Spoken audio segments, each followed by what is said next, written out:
එක දිගට මහන්සියෙන් පාඩම් කරනකොට අපේ ඔළුවට නිදහසක් එනවා. අපිට ස්ට්‍රෙස් ඇති වෙන එක සාමාන්‍ය දෙයක්. ඒ වගේ වෙලාවට අපි පාඩම් කරන එක ඇත්තටම නතර කරන්න ඕනි පුතේ. ඒක අනිවාර්යෙන්ම කළ යුතු දෙයක්.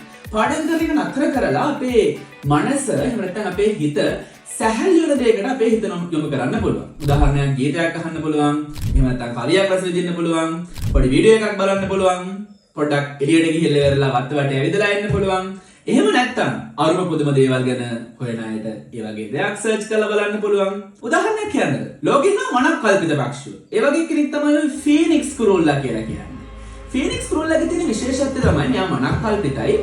මිනිස්සු විශ්වාස කරනවා ෆීනික්ස් කුරුල්ලා අමරණීයයි කියලා. ඇත්තටම අමරණීයට වඩා ෆීනික්ස් කුරුල්ලාගේ තියෙන විශේෂත්වය තමයි ෆීනික්ස් කුරුල්ලා මිය ගියාට ඒ මිය යන අලු වලින්ම නැවත උප්පත්තිය ලබනවා. මනක් කල්පිතයි නමුත් මෙයා විශ්වාස.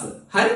ඒ වගේම තමයි ඔයාලට මතක නම් හැරි පොටර් කතා මාලාවේ හැරි පොටර්ගේ යෂ්ටි වගේම අනිත් යෂ්ටි ඔක්කොම හදලා තිබුණේ අර ෆීනික්ස් කුරුල්ලාගේ පිහාටුවක් මැදින් දාලා තමයි හදලා තිබුණේ. ඒ වගේම ෆීනික්ස් කුරුල්ලාගේ තියෙන තා විශේෂත්වයක් තමයි ෆීනික්ස් කුරුල්ලාට ලොකු බරක් උස්සගෙන යන්න පුළුවන් කියලා විශ්වාස කරනවා. ඒ වගේම තමයි ෆීනික්ස් කුරුල්ලාගේ කඳුළු වලට මිනිස්සුන්ව සුව කරන්න පුළුවන් කියලා විශ්වාස කරනවා. ඒ වගේම තව ලස්සන දෙයක් තියෙනවා. මිනිස්සු විශ්වාස කරනවා ෆීනික්ස් කුරුල්ලා තමන්ගේ ජීවිත කාලය පුරාවටම සේවය කරන්නේ එක ස්වාමියෙක්ට කියලා. බලන්නකො කොච්චර දේවල් තියෙනවද කියලානේ. එහෙනම් ස්ට්‍රෙස් ගන්න එපා.